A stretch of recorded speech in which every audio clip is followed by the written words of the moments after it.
in which Piglet meets a Heffalump. One day when Christopher Robin and Winnie the Pooh and Piglet were all talking together, Christopher Robin finished the mouthful he was eating and said carelessly, "I saw a Heffalump today, Piglet."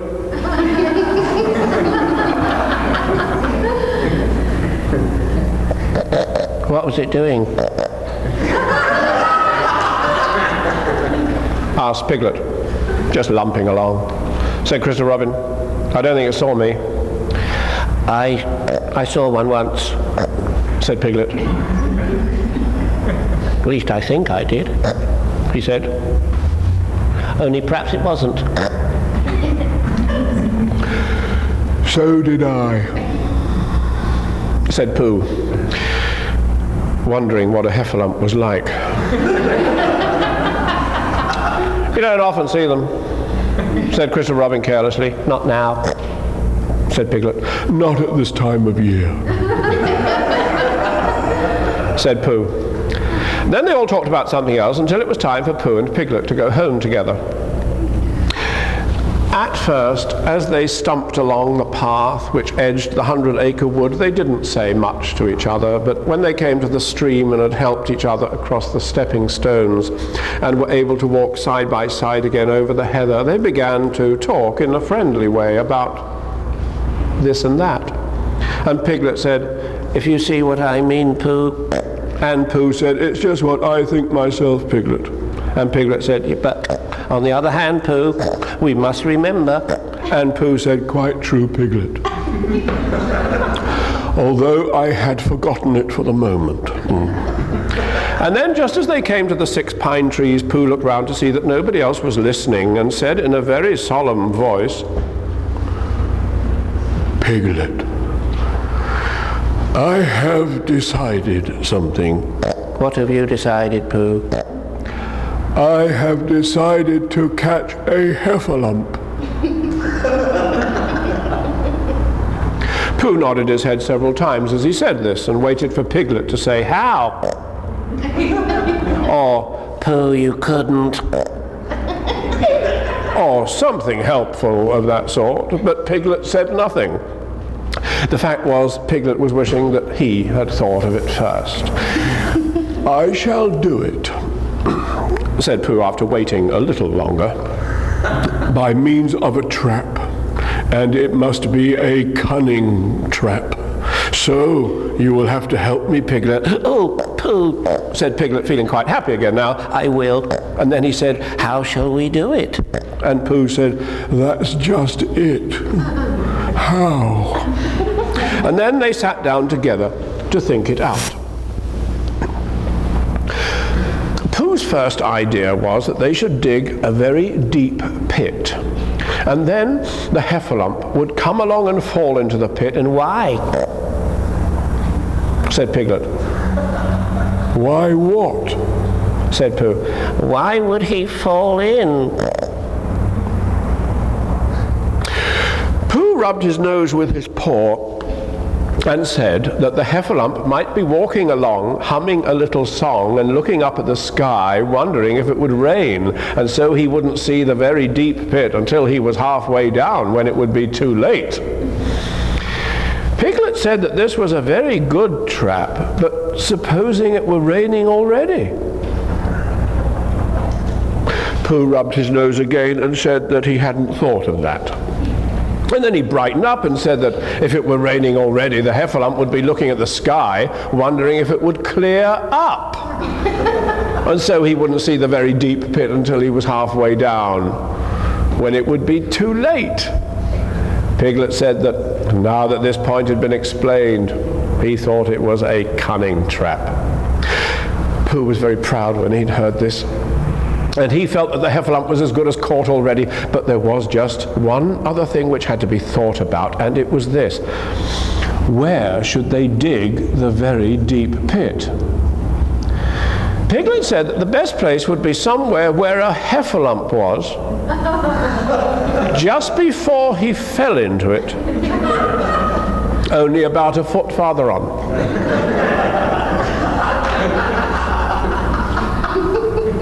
but then he would see us digging it, said Pooh. Not if he was looking at the sky. He would suspect, said Pooh, if he happened to look down.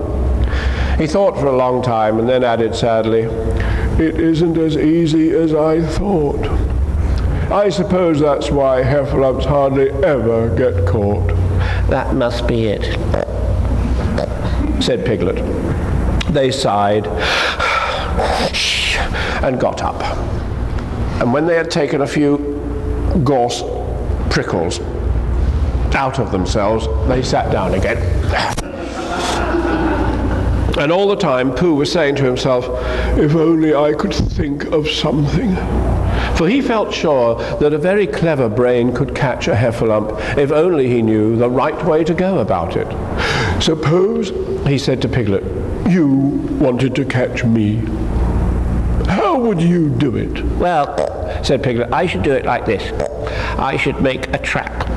And I should get a jar of honey in the trap, and you would smell it, you'd go in after it. And I would go in after it, said Pooh excitedly, only very carefully so as not to hurt myself. And I should get to the jar of honey, and I should lick round the edges first of all, pretending that there wasn't any more, you know. And then I should walk away and think about it a little. Then I should come back and start licking in the middle of the jar. And then, yes, well, never mind about that. There he would be, there I should catch him now. First thing to think of is, what do heffalumps like? I should think acorns, shouldn't you? Now, we'll get a lot of... I say, wake up. Pooh had gone into a happy dream, woke up with a start, and said that honey was a much more trappy thing than acorns. Well, Piglet didn't think so, and they were just going to argue about it when Piglet remembered that if they put acorns in the trap, he would have to find the acorns. But if they put honey, then Pooh would have to give up some of his own honey, so he said, all right, honey then. Just as Pooh remembered it too, and was going to say, all right, acorns. Honey,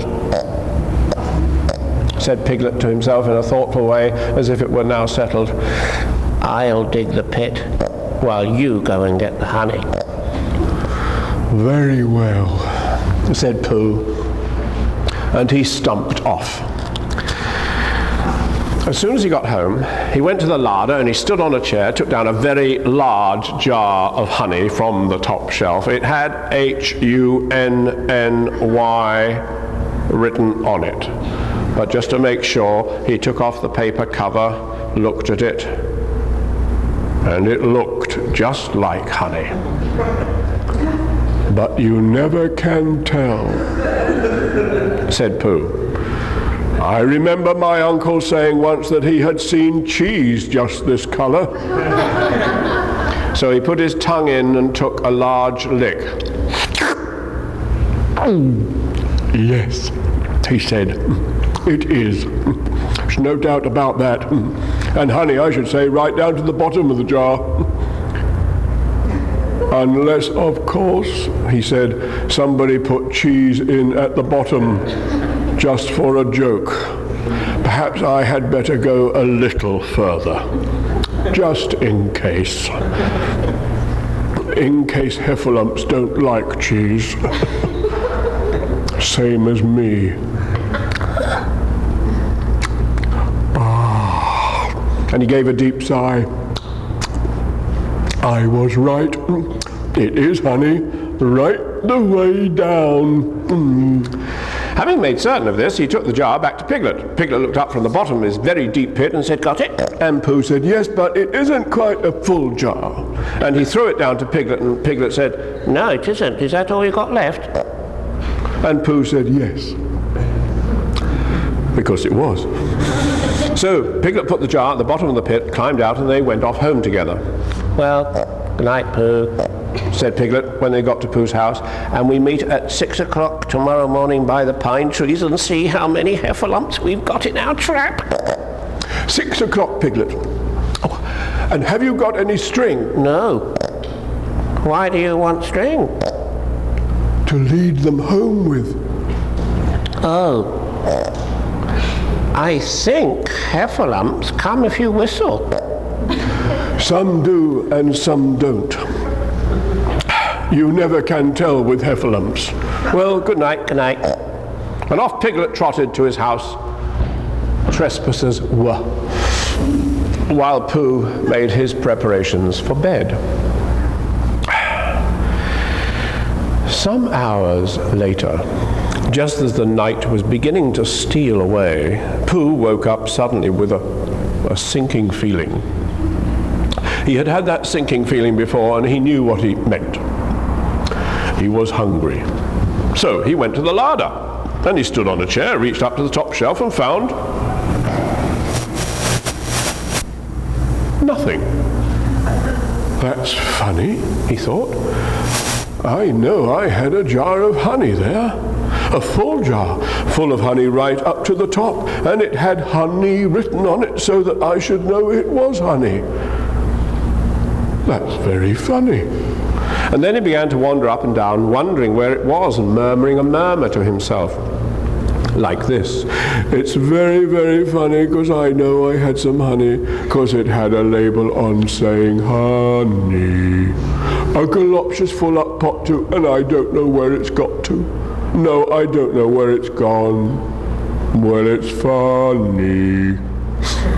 He had murmured this to himself 3 times in a singing sort of way, when suddenly he remembered he had put it into the cunning trap to catch the Heffalump.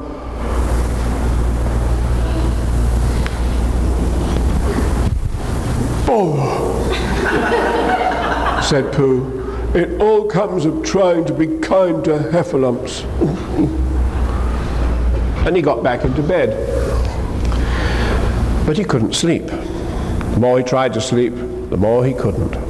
He tried counting sheep, which is sometimes a good way of getting to sleep. And as that was no good, he tried counting Heffalumps. And that was worse, because every Heffalump that he counted was making straight for a pot of Pooh's honey and eating it all. Well, for some minutes he lay there miserably, but when the 587th Heffalump was licking its jaws and saying to itself, very good honey this. I don't know when I've tasted better. Pooh could bear it no longer. He jumped out of bed, he ran out of the house, and he ran straight to the 6 pine trees.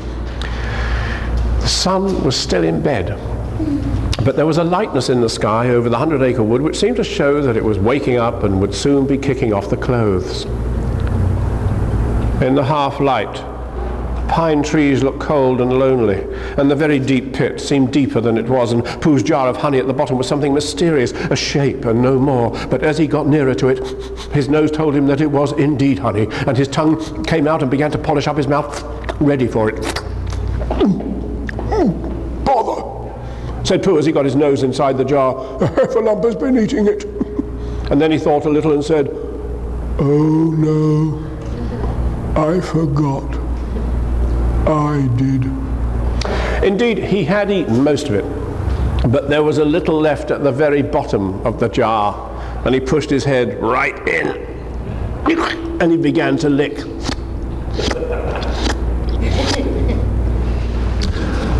By and by, Piglet woke up. As soon as he woke, he said to himself, "Oh." Then he said bravely, "Yes."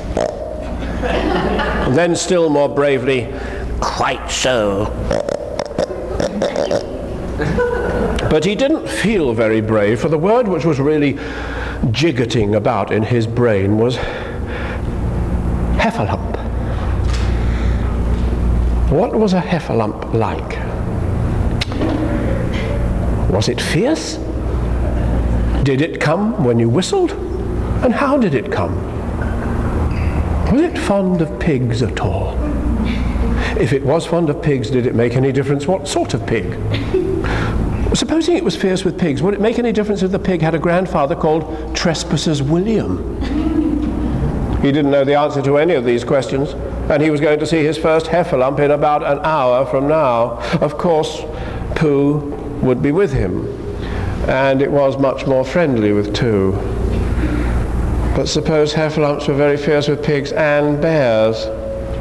Wouldn't it be better to pretend that he had a headache and couldn't go up to the 6 pine trees this morning? But then, supposing it was a very fine day and there was no heffalump in the trap, here he would be in bed all the morning simply wasting his time for nothing. What should he do? And then he had a clever idea.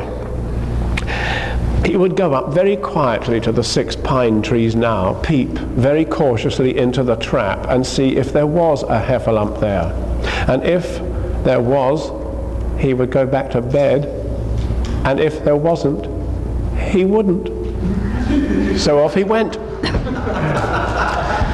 At first he thought that there wouldn't be a heffalump in the trap, and then he thought that there would. And as he got nearer, he was sure that there would, because he could hear it heffalumping about like anything. "Oh dear, oh dear, oh dear, oh dear," said Piglet to himself, and he wanted to run away, but somehow, having got so near, he felt that he must just see what a heffalump was like. So he crept to the side of the trap and looked in. And all the time, Winnie the Pooh had been trying to get the honey jar off his head. The more he shook it, the more tightly it stuck. "Bother!" he said inside the jar. "Oh, help!" And mostly, "Oh!" And he tried bumping it against things, but as he couldn't see what he was bumping it against, it didn't help him. He tried to climb out of the trap, but as he could see nothing but jar, not much of that, he couldn't find his way. So at last he lifted up his head, jar and all, and made a loud roaring noise of sadness and despair. And it was at that moment that Piglet looked down. "Oh, help, help!" cried Piglet. "A heffalump, a terrible heffalump!" And he scampered off as he could, still crying out, "Help, help! A terrible heffalump! Terrible heffalump! Horrible heffalump!" And he didn't stop crying and scampering until he got to Christopher Robin's house. "Whatever's the matter, Piglet?" said Christopher Robin, who was just getting up. "Hef, hef, hef," said Piglet, breathing so hard he could hardly speak. A heffalump." "Where?" Up there," said Piglet, waving his paw. "What did it look like?" "Oh, had the biggest head you ever saw, Christopher Robin. A great, enormous thing like nothing. Like a huge big, well, I don't know. Like an enormous big nothing, like a jar." "Well," said Christopher Robin, putting on his shoes, "I shall go and look at it. Come on." Well, Piglet wasn't afraid if he had Christopher Robin with him, so off they went. "I can hear it. Can't you?" said Piglet anxiously as they got near. "I can hear something," said Christopher Robin. It was Pooh bumping his head against a tree root he'd found. There, said Piglet. "Isn't it awful?" And he held on tight to Christopher Robin's hand. And suddenly Christopher Robin began to laugh. He laughed, and while he was still laughing, crash went the heffalump's head against the tree root, smash went the jar, and out came Pooh's head again. And then Piglet saw what a foolish piglet he had been. And he was so ashamed of himself that he ran straight off home and went to bed with a headache. But Christopher Robin and Pooh went home to breakfast together. "Oh, Bear," said Christopher Robin, "how I do love you." "So do I," said Pooh.